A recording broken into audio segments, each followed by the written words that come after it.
नमस्कार, मेरा नाम आलोक है। आप लाइव स्ट्रीज देख रहे हैं। बिहार विधान परिषद की खाली हुई 10 सीटें, 9 सीटें जो पूर्णकालिक है और 1 सीट पर जो उपचुनाव होने हैं। 10 सीटों पर चुनाव की घोषणा हो चुकी है। आरजेडी, हम बात करेंगे बिहार की मुख्य विपक्षी पार्टी आरजेडी, जिससे राज्यसभा के चुनाव में झटका लगा था। क्या इस बार विधायकों की जो संख्या है उस हिसाब से और विपक्ष के नेता के नाते और भी सहयोगी दलों को जो बुलाकर साथ में भोजन करा रहे हैं, साथ में बैठा रहे हैं, क्या सभी विधायकों के दम पर एक एमएलसी वो अपना भेज पाएंगे विधायकों की संख्या के अनुसार? हमारे साथ बिहार के वरिष्ठ पत्रकार अरुण पांडे जी हैं। जिस तरह से पिछले दिनों इसी कैंपस में ही, जहां हम बिहार विधानसभा में खड़े हैं, इस परिसर में बिहार विधानसभा में जब राज्यसभा के चुनाव के लिए वोटिंग हुई थी तो कैसे खेला हो गया था। कांग्रेस के विधायक और आरजेडी के विधायक लापता हुए थे, नहीं मिल रहे थे और अंततः एनडीए जीत गई। अब तो एमएलसी के चुनाव होने। देखिए 18 जून को विधान परिषद की 9 सीट के लिए चुनाव होगा, जिसको द्विवार्षिक चुनाव कहते हैं। और विधानसभा में जो विधायकों का संख्या बल है विभिन्न दलों का, उसके आधार पर हार जीत होना है। एक विधायक मैंने एक कैंडिडेट को जीतने के लिए 25 वोट चाहिए। अब वो आपने जो बताया अभी कि राजद के पास तो खुद 25 विधायक हैं और कुल मिला जुला कर विपक्ष में अभी 41 विधायक हैं।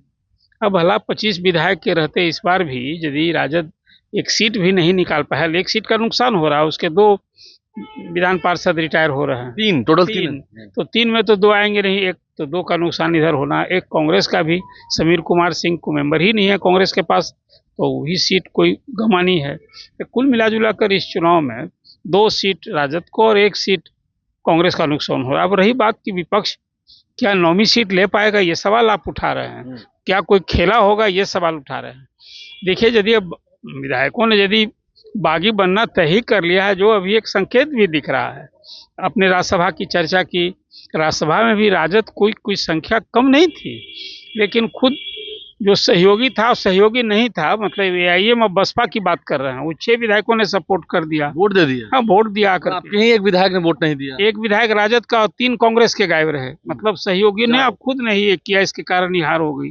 इस चुनाव में मुझे नहीं लगता है कि अभी 8 सीट तो एनडीए का तय है, जिसमें 1-2 जो मेंबर ही नहीं है, निशांत और दीपक प्रकाश, ये दोनों का तो तय है पहले से। एक मंत्री बन गए, तो मंत्री बनना तय है, उनके संवैधानिक अनिवार्यता है 6 महीने के अंदर उनको मेंबर बनना।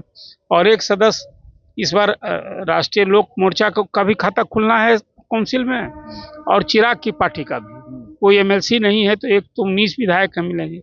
लेकिन मुझे लगता है कि जदयू की ओर से या सत्तारूढ़ दल की ओर से कोई 9वां सीट के लिए दावेदारी नहीं होगी, और जब वहाँ कोई टूट फूट भी होगी तो 25 विधायक भला यदि राजद नहीं जुटा पाएगा। हाँ, ये एक सवाल है अभी कि एआईएम को, क्या पिछली बार चुनाव में एआईएम ने सपोर्ट किया था राजद को, क्या कोई डील हुआ था क्या कि परिषद की सीट हमें दीजिएगा? तो ऐसी परिस्थिति में फिर खेल उल्टेगा, एआईएम मानेगा तब तो बात। देखिए, एआईएम नहीं भी मानेगा तो इसके खुद के पास राजद के 25 और 6 विधायक हैं कांग्रेस के, टूट फूट नहीं होगी तब तो कोई दिक्कत ही नहीं है। हाँ, ये टूट फूट होगी तब कुछ संभावना है। नहीं, अब आप देखिए ना, जैसे उदाहरण स्वरूप हम बताते हैं, फैसल रहमान उस वक्त नहीं आए, कहा कि मेरी माँ की तबीयत बिगड़ी हुई थी और वो नहीं आए, इसकी जानकारी दे दी गई थी। हालांकि पर्दे के पीछे क्या कहानी है सबको मालूम है। नहीं, फैसल की राह तो अलग हो चुकी है, सच पूछिए वो कांग्रेस उन पर कार्रवाई क्यों नहीं करती है? नहीं, आरजेडी देखिए अभी तो कार्रवाई देर सवेर, मुझे लगता है कि आपको याद होगा पिछले सत्र में, याद कीजिए ना, 6 विधायकों ने जो पाला बदल लिया था हाउस के अंदर, और स्पीकर अंत तक उसकी मेमोरी समाप्त नहीं की है। तो अभी फिलहाल कांग्रेस ने भी देखिए शोकॉज तो किया था, लेकिन पार्टी से निष्कासन की कार्रवाई 6 विधायक हैं, 3 बागी बन चुके हैं, 4 एक साथ होंगे तो पार्टी टूट जाएगी। तो कुल मिला जुला कर अभी देखिए परिषद के चुनाव में गहमा गहमी सवाल 18 तक उठेगा कि क्या महागठबंधन में कोई खेला फिर होगा क्या। आज देखिए ना, आज क्या हुआ। बोगो सिंह जो कि मटिहानी के विधायक हैं, ठीक है, आरजेडी से जीते हैं, पहले रिश्ता एनडीए की ओर से रहा है। बोगो सिंह जेडीयू दफ्तर पहुंच गए, क्यों? तो स्वास्थ्य मंत्री निशांत कुमार से मिलने। निशांत कुमार जनता के दरबार में थे, फरियाद सुन रहे थे लोगों की। तो स्वास्थ्य मंत्री ऐसा नहीं है, आरजेडी और कांग्रेस के विधायक भी मंत्रियों से मिलते हैं, घर भी जाते हैं, दफ्तर जाके नहीं मिलते हैं, ये पार्टी दफ्तर जाके मिलने हैं। जो आपने नोटिस किया है, बात है, ये कोई संदेश और संकेत देता है कि क्या फिर राजद में एक टूट होने वाली है। और आज हम इसलिए कर रहे हैं कि आज तेजस्वी यादव ने अपने सभी विधायकों को, विधान पार्षदों को, एमपीज को, राज्यसभा के हो लोकसभा के हो, सभी को दिल्ली में बुलाया है। उनके बेटे का जन्मदिन है, ठीक है, पारिवारिक माहौल है, जन्मदिन मना रहे हैं, सभी को दावत पे बुलाया है, खाने पे बुलाया है, अच्छी बात है। अब ऐसे दिन में बोगो सिंह जेडीयू दफ्तर पहुंच रहे हैं। देखिए, महागठबंधन में सब कुछ ठीक ठाक नहीं है, ये तो आप कहा ही जा सकता है कि सब ठीक ठाक नहीं है। कांग्रेस की टूट फूट आप देख रहे हैं, आपके सामने है। तो कुल मिला जुलाकर अभी जो तो परिषद के चुनाव को ध्यान में अब तक 18 तारीख को होना है।